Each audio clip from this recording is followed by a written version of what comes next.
Asia কাপের লড়াইয়ে আবারও কঠিন গ্রুপে বাংলাদেশ। গ্রুপ বিতে এবার লিটনদের প্রতিপক্ষ শ্রীলঙ্কা, আফগানিস্তানের মতো টি-20-র শক্তিধর দেশগুলো। এশিয়ার শ্রেষ্ঠত্ব অর্জনের মিশনে তাই শক্তিশালী স্কোয়াড গড়ার কোনো বিকল্প নেই টাইগারদের সামনে।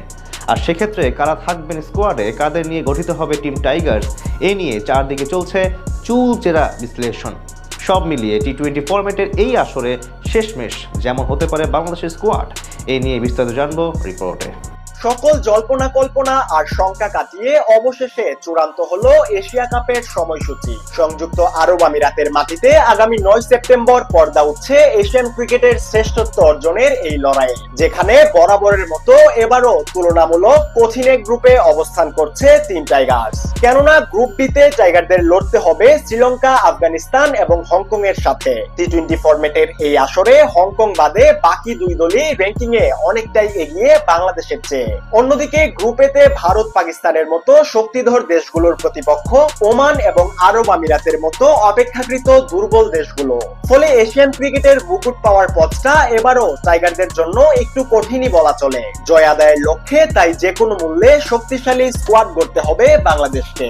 সেক্ষেত্রে শেষমেশ কারা থাকবেন নির্বাচকদের নজরে, এ নিয়ে চারদিকে চলছে জোর আলোচনা।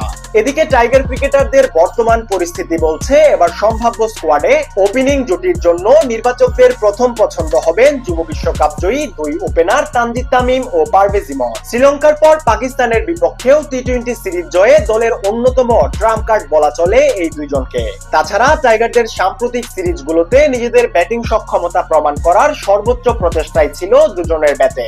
তাদের ভয়ডরহীন টি-20 সুলভ আক্রমণাত্মক ব্যাটিং এর সুবাদে এবছর সংক্ষিপ্ত ফরম্যাটে সর্বোচ্চ ছক্কার রেকর্ডও গড়েছে টাইগাররা। তাই আসন্ন এশিয়া কাপের ওপেনিং এ এই দুই ওপেনারের উপরই আরো একবার আস্থা রাখতে পারে নির্বাচকেরা। পাশাপাশি ব্যাকআপ ওপেনার হিসেবে স্কোয়াডে থাকতে পারে সৌম্য সরকারের মতো তারকার নাম। এছাড়া ওয়ান ডাউনের জন্য স্কোয়াডে থাকবেন লিটন কুমার দাস। বাজে ফর্মের গন্ডি থেকে সম্প্রতি বের হয়ে এসেছেন টাইগার কাপ্তান। টানা দুই সিরিজে দলকে জেতাতে উইকেটের পিছনের সাফল্যের পাশাপাশি ব্যাট হাতেও অনেকটাই ঘুরে দাঁড়িয়েছেন তিনি।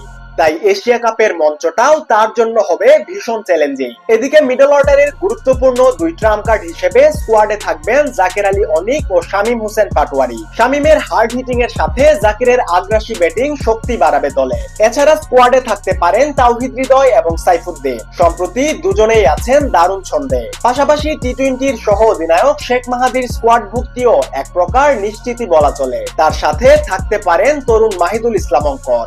এর বাইরে স্পিনের পাশাপাশি রানের গতি সচল রাখতে স্কোয়াডে থাকতে পারেন অলরাউন্ডার মিরাজ এবং লেগ স্পিনার রিশাদ হোসেন। অন্যদিকে এবার পেস বিভাগের নেতৃত্ব দিতে নির্বাচকদের মূল ভরসা হবেন দেশসেরা পেসার তাসকিন আহমেদ। পেস বিভাগের সামর্থ্য বাড়াতে দলে থাকবেন কাটার মাস্টার মুস্তাফিজুর রহমান। এছাড়া লঙ্কানদের পর পাকিস্তানিদের বিপক্ষে দুর্দান্ত ছন্দে থাকা তানজিম সাকিবও নিশ্চিতভাবেই থাকবেন দলের পছন্দ তালিকায়। 4 নম্বর পেসার হিসেবে স্কোয়াডে থাকতে পারেন যুব বিশ্বকাপ জয়ী পেসার শরীফুল ইসলাম।